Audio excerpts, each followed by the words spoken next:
Hey, look who's back. Hey, welcome back. We are going to take you through the house, show you all the little nitty-gritty details that are happening amidst the chaos, right?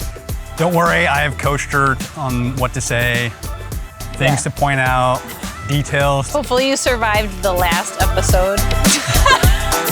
Right now, everything's kind of covered in plastic and cardboard and tape, but we're going to pull a little bit of it back and show you some of the cool details that have been happening. Come on.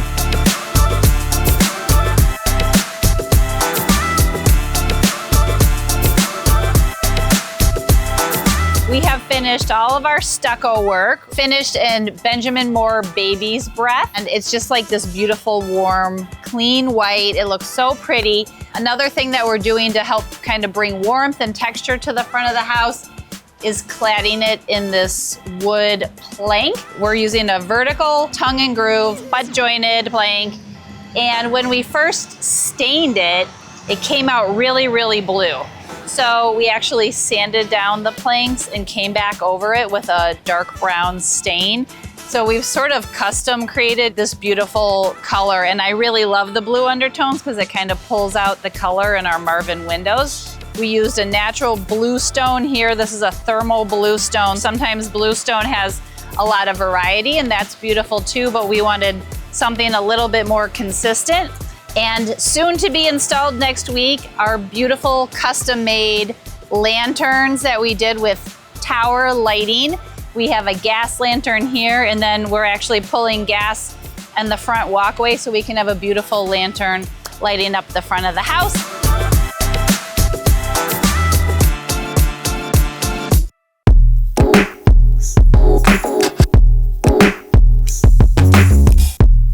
It's a good thing we're here today because as soon as we put finished material up, it seems like it gets covered up and protected. So you can see up here, they've already started taping this off, but we just wanted to show you this beautiful, beautiful stone that we got from Kalium. I love all of the beautiful colors in it. It's cream, tan, gold, gray, white, all the things that you're gonna see running throughout our house. We are adding a big antiqued mirror here, and we're gonna do it in 3 segments. So I'm strategically using seams in the marble and seams in the mirror.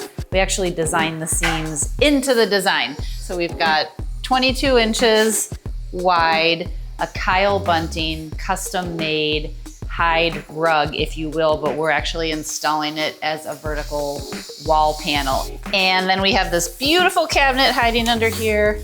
I'm gonna untape it for you because I'm a rule breaker. This beautiful scalloped console table here that's floating on the wall.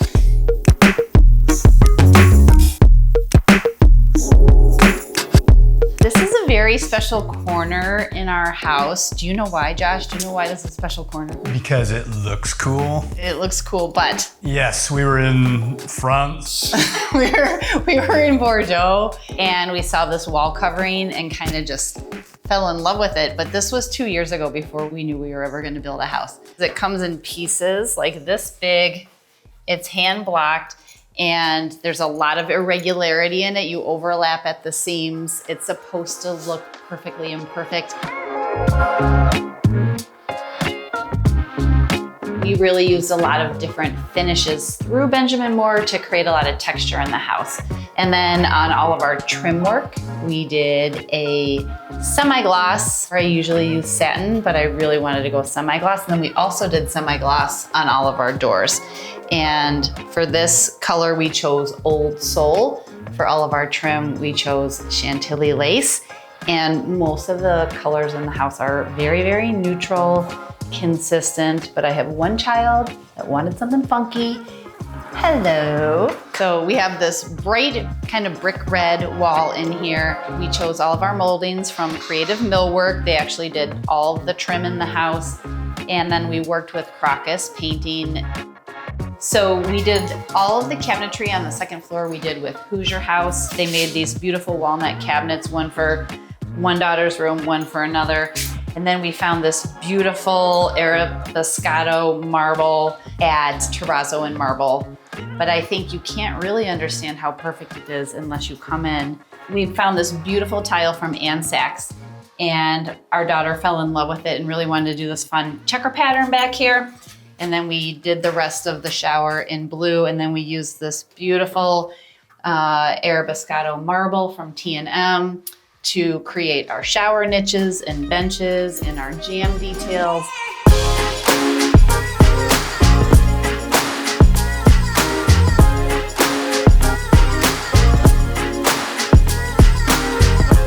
I'm currently standing in the shower, but this also is sort of a bathing room because we're gonna have a tub here, and then we're gonna have a glass wall and a glass wall with a door. We are using all Brizo plumbing fixtures in this whole entire house.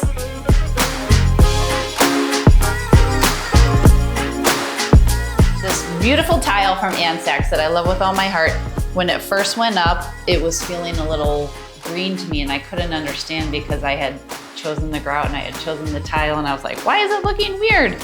But then when you come over here and you look at it, you can see we've started to put the grout in, and it significantly changes the look of the tile. So I just think it's really great. You can see down here kind of the shadow lines that get created before the grout has gone in, and sometimes it really alters the color.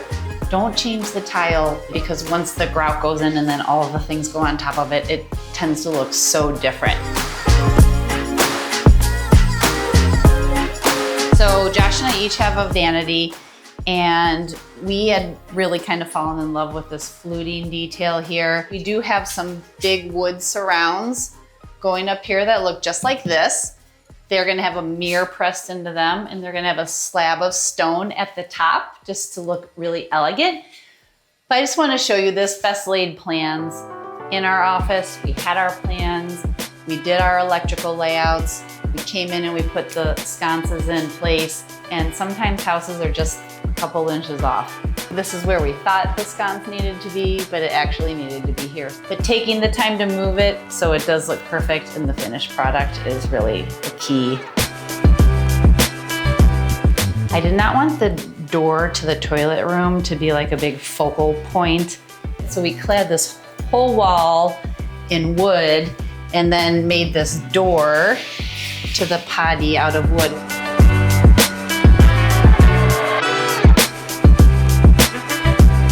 On a previous episode where we showed you the beautiful Ansax tile that we were selecting for our fireplace, well, finally you're seeing it in action. It's gonna go up to the ceiling here. Then we have this beautiful black steel fireplace here, and then the tile will go through down to the floor. So everything else in the room is white, even the furniture, and then we're gonna have this big, strong element with the black tile and the black fireplace.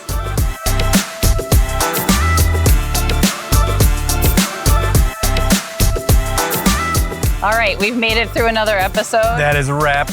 That is a wrap. And we are actually just about a month shy of wrapping up this house. So stay tuned. We're gonna have a couple more episodes coming at you where you're gonna get to see all the beautiful finished details inside of the house. It is getting real, folks. It is getting real. Yep, we're gonna show you a whole house full of beautiful furniture. We have so many vendors that have come alongside us in this project, and we cannot wait to show you all of the beautiful product that's gonna be put inside of the house. Stay with us.